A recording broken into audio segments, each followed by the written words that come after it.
Hey everyone, everything is fun in the golden yellow sun. Yes, indeed, and welcome back to this week's session of Wednesday Wisdom.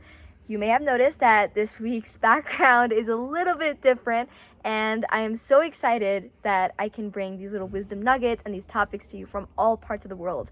So I'm really excited for that, but also for today's topic, for this week's topic, which I think is actually really interesting and something that we all need to hear from time to time. It is, do what is right, not what is easy. In Monday's video, we looked at how doing the right thing isn't always easy. So there's a little bit of a catch to that. And, as a normal person, which we all are, it's really difficult to restrain yourself from doing what is easy because it's just, so easy and it's fairly quite tempting. So in today's video, we're going to be looking at how can we, kind of prevent from leaning towards what is easy and instead choose what's right, because that is ethically wrong to do whatever is easy all the time instead of what is right.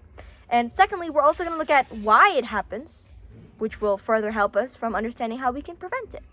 So the first things first, why is it wrong? Well, you see, what we do over a period of time becomes who we are. It's in a little bit of a simile, I guess. It's our bricks of habit that we pile on every single day, and that builds our character. So if we constantly choose what is easy, we're being lazy. And being lazy all the time, then we are recognized as someone who is lazy. And you never want to be recognized as someone who is lazy, not just because of, because it's being lazy is not a good thing, but also because it's not good for you. Forget about what other people are saying right now, other people calling you lazy. Forget about that for a second. It's not good for you, for your work life, for your life in general, your dreams, your goals, your character. So being lazy is never a good thing. So that's a big no-no. Big no-no. You get my point. It's just so bad that I have to emphasize on it a lot. Right? But like I said, it's really difficult to not do that. I mean, put your hand up. We're having a conversation right now, right? So put your hand up if, again, I'm going to use the same examples that I did on Monday. If you've binged your favorite Netflix show rather than studying for something that's important. I'll put both my hands because I've done that several times. Another one. Put your hand up if you've procrastinated on a task because you thought it was boring or you thought it was a bit too difficult or you just didn't want to start at all and then it ended up being overdue. Yeah. Again. We've all done it before. Put your hand up. Oh, this is a big one. If you snoozed your alarm instead of getting up and going to the gym and working out. Yeah, everyone's guilty of doing that. And it's normal. It's perfectly human to do that, right? But how can we change it? Well, the reason why we do that, I think, is because there is no reason behind that certain action. We choose to procrastinate on a task because the fulfillment of that task, the finish line, when we cross it, it doesn't bring us much joy or it's not as rewarding for us. So it's kind of what do we get if we finish that task? What do we get if we eat healthy food? Or if we don't eat chocolates all the time? What do we get if we actually go to the gym? Right? And in most situations in life, it's not an actual system where someone gives you something. In an actual job, if you complete your tasks, you will get money, which you need to survive, which you need to thrive, to buy for food, pay your rent, and all that stuff, and a little bit of luxury, as in life. But things like going to the gym, no one's paying us to do. That would be amazing if I could get paid to go to the gym, because then for a fact I would do it every single day, and I know that you would do it too. We all would do it, right? Being honest. But we don't. So what is the reward for that? That's why it's harder for us to do things for ourselves than it is to do things for others, because they will give us something. But what about us? What do we get if we do something for ourselves? And that's when it comes to finding your why. Let's say that you haven't always been the healthiest person or the most athletic person, right? And now all of a sudden, you get this sort of sense of clarity, the sense of purpose that if I don't start doing something now, then I don't know how that's going to affect me later on in life. And I don't want to catch any diseases, or I want to be a normal, healthy person, right? Who lives a normal, healthy life and is capable of doing normal, activities. So with that purpose in mind, then you start to actually take on these activities. You start to exercise, you start to eat healthy because you have that purpose. But as soon as you lose that purpose, then why are you going to the gym anymore? Like, what is the reason? If there is no reason, then you will find it is really, really difficult for you to actually get up and complete that task. That's why when it comes to doing things for ourselves, it's really, really important that we have a purpose.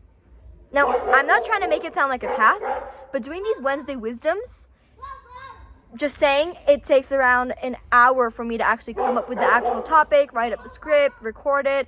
With things like this going on in the background, it happens at home as well, all the time. So on average, every week I spend at least 1 to 2 hours doing this. But why? Like, I could very well just choose to stop doing it at any point. I'm on vacation right now. I don't even have to do this. But it's because there's a purpose. It's not only for me to actually feel like I'm doing something in life, but moreover, so I can connect with you guys, so that we can have this time to bond and talk about issues that we face in our day-to-day lives and how we can solve that, because so many of us are going through the same thing. So sometimes it's like, am I alone? No, you're not, and I want you to know that. And that's why I do this. That's why I spend these 1 to 2 hours even when I'm on vacation, because this isn't a task for me. It's something that I enjoy to do because there is a reason behind it, and it is strong enough. If your reason isn't strong enough, if your purpose isn't strong enough, you'll do it for 1 week, 2 weeks, give it a month at max, and then you'll stop. So you not only have to have a purpose, but that purpose also has to be strong enough to motivate you every single day. And to end this video, I'd like to say, remember that when you do things, especially when you do things for yourself, and you don't feel like doing it, whenever you feel like choosing the easy thing instead of what is right, and that starts to build as a habit, just remember, easy short-term actions have difficult long-term consequences. Inversely, difficult short-term choices have easy long-term consequences. So think, are you willing to sacrifice that 1 to 2 hours? Are you willing to sacrifice that little bit of time to put in that difficult amount of work in the short term in order to reap the long-term benefits? Or are you going to be lazy and just do whatever is easy in the short term and then have to face the difficult long-term consequences?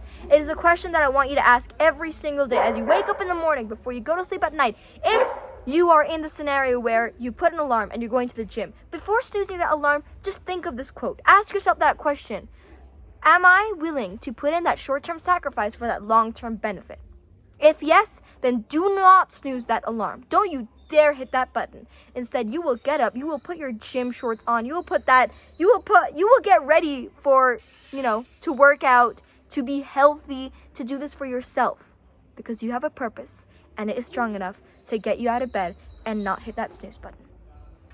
And in times where you feel like you can't do it, remember that you've got to believe in yourself. And if you don't believe in yourself, know that people around you believe in you. People around you look up to you as an icon, as someone who is very influential. They look up to you for inspiration. So if you can inspire them, and if you can do this for somebody else, why not do it for yourself?